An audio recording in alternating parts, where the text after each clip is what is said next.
So beautiful code is not an epic failure. You got that one? Legacy code is code that's satisfying some customer's need. It may be inelegant, you may be a little embarrassed, but it's still working. People make a lot of money with legacy code. The unexpectedly short-lived code, we don't have a good name for that, but you don't want to do that, right? You spend a year or 6 months of your life, you build it, and within 3 weeks they throw it away. So we're trying to avoid that. Okay, so how do we avoid, any questions about that one?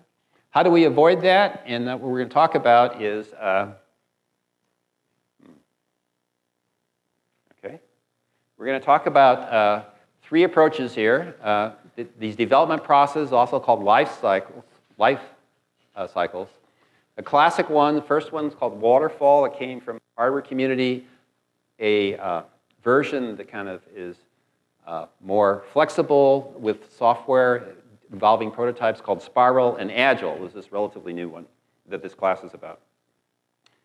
So the waterfall life cycle gets its name because you go through a phase and you fall to the next one, and you fall to the next one, and so forth. The people who don't like this style, which is also called big design up front, a lot of planning up front, kind of to be fun, call it big. What the first phase is the requirements analysis and specification. You can imagine if you're building like a microprocessor, you'd really want to get that spec down before people won't go ahead, and that's when people start building software that way. Then an architecture design, what's going to be the modules, how it's going to connect together. Then you start coding and integrating the pieces together. Not only is it different steps that take 6 or 12 months each, but it'll be different people even. There'd be people who do requirements, architecture, people who code. The verification team could be separate. And then operations and maintenance would be separate from that. This model, then, so you fall from one to the other. Well, why would you do it that way? Well, the idea is you want to, the earlier you catch the bug, the cheaper it is, which is true. If you could get rid of a bug in the requirement stage instead of waiting till the operation stage, it's much less expensive. So it makes sense. The other thing that you do is, because these things last a long time, is you got to do extensive documentation, because some people will leave and new people will come in and they have to catch up. So a lot of writing, a slow process. How well does it work, or what does it work well for? It's great for a Curiosity spacecraft on Mars. Boy, it's going to be really hard to fix Curiosity once it's out there. So you really want a very tight spec. Aircraft control, I'm sure those of you flying, you'd like this JetBlue plane to have really great, carefully written software. So it's good for those things. But a lot of software that we use today, once the customer sees it, and you'll go through this, that's not what they want. Right? They see it, boy, now that I see what you've done, I thought that's what I wanted, but now I realize I want something different. The other thing that happens with the waterfall model is after you build it, you've got a much better idea how you should have done it. So this is actually captured in a saying here by Fred Brooks, is plan to throw one away, you will anyhow.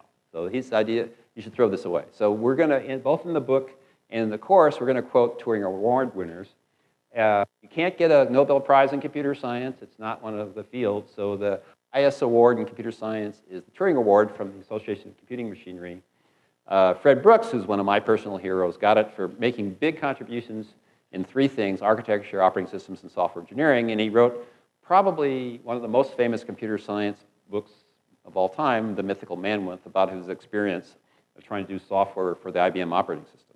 Anyways, his thing, you're going to throw it, chances are you're going to throw it away. So this is a criticism of the waterfall model for a lot of software development.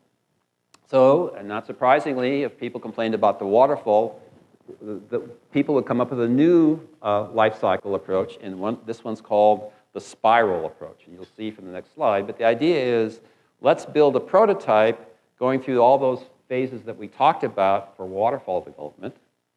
But we'll build a prototype each step, and we won't do all the requirements. We'll just do some until we understand it, and then we'll do some more, and after a few iterations around the spiral, we'll actually have a working prototype. So this is the slide that we use in the book. You start off over here in this quadrant, determine the objectives and the constraints. Next step is you look at a bunch of options, which way to build it, identify what the risks are and resolve them. Then you build the prototype, and once that's done, you figure out the next iteration. So you spiral around. With every iteration, you evolve the prototype until you finally have something operational. So this involves the customers more rather than you get a contract, you go build it, and you come back in 2 years and say, this is what you asked us to do, and then the customer doesn't like it. The problems with Spiral, it still takes a long time. The good news, right, the customer's involved, but it still takes a long time, even up to 2 years, so customers can and will change their minds. And then this quote I heard from actually another Turing Award winner that he found anonymously on some bulletin board. And the users exclaimed with a laugh and a taunt, "It's just what we asked for, but not what we want." So that's a sad but true thing. So here we are. We're all, we're in this field. We're kind of problem solvers naturally. So there's this problem about customers say they want one thing and change it. What are we going to do? So one of my favorite sayings is from Shimon Peres. He says, if a problem has no solution, it may not be a problem, but a fact, not to be solved, but to be coped with over time. So those, if you get married, there's, and you get a long time. My wife will tell me what I think of as a problem she wants solved, and that's not what she wants. It's a fact to be coped with over time, okay? So, but you will be in situations where you'll realize that there's this problem, and you keep trying to solve it, and it's not solvable. Then it's not really a problem, it's a fact. You got to cope with it. So this is the real world, right? That's what we do. So this led a group of people to this relatively amazing statement. They got together in a workshop. They were frustrated with trying to build software using, say, the Spiral model, and they do these contracts, and they build it, and the customers don't like it, and it's behind budget, and people make fun of them, and rockets blow up, So they said, we're going to fix this. And I think of it as like Martin Luther, almost 400 years ago. He unhappy with the Catholic Church. He takes his 95 Theses and nails it to the door of the Catholic Church that we're, a Reformation moment. So this is the software Reformation moment, the Agile Manifesto. And this is, what I'm putting on this slide is actually what they wrote, what they put on the door of the big design upfront church. This is what they nailed up there. This is their saying. We are uncovering better ways of developing software by doing it and helping others do it. Through this work, we have come to value individuals and interactions over processes and tools. So working with customers, the interactions with people on the team. Working software over comprehensive documentation, all right? So this working prototype idea. Customer collaboration over contract negotiation. Rather than a big legal contract and you argue what these things mean, skip all that stuff. Let's work with the customer and figure out what's going on. And their final one was responding to change over following a plan. Rather than a legal contract and a plan and you stick with it and you build this thing, the customer doesn't like it, we're going to be much more interactive with the customer. And as their final sentence is, that is, while there is value of items on the right, that's saying those things are useless, we value items on the left more. So this was the Agile Manifesto nailed to the door, the big design up front, and that led to the Agile Lifecycle, which is what we're using in this class. Change is a fact of life, right? It's not one of these problems to be solved, it's a fact to be coped with. And they're going to do continuous improvement over these big phases, sometimes done by different people over time, a lot more. Continuously refine incomplete but working prototypes until the customer is happy. And you get the feedback almost continuously, every 2 weeks, and that's what we'll do in this class. It emphasizes test-driven development. What does test-driven development, or TDD, mean? You write the tests before you write the code. User stories, these are, you'll work with the customer, write down, you'll agree on here's an example of the use of a user using that software, you write that down before you build the software, those are user stories. And another example is big problem with software, it takes much longer than everybody thinks, so you use velocity. You'll keep track of how many user stories you get done every week or two, and to predict how much longer the project's going to take. So this Agile life cycle and iteration here is reflected in this diagram, this flow chart, and it also maps on the chapters of the book. So talk to the customer, in this case, non-technical customer. We then go to kind of 2 phases of test-driven development, which is behavior-driven design. You get the behavior you want through these user stories.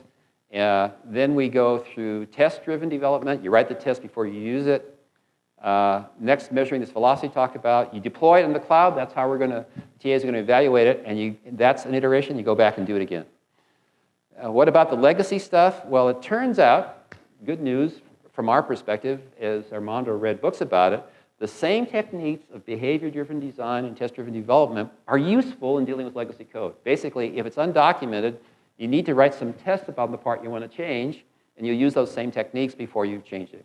And then another big idea that's important in software engineering is to have a good architecture. If you have a lousy architecture, you're going to have lousy code. And we'll talk about design patterns in the course. And this is the course, and you'll see this pattern a lot in the book. All right. With that, time for another quiz here. So what is not a key difference between waterfall and spiral and agile life cycles? So the first one, waterfall uses long phases, agile uses quick iterations, spiral long iterations. Is that true? Is that false? Waterfall has no working code at the end. Spiral and agile have working code with each iteration. Waterfall and spiral use written requirements, but agile does not use anything written. Waterfall and spiral have architectural design phases, but you cannot incorporate software architecture in the agile life cycle. So, okay, which one's false?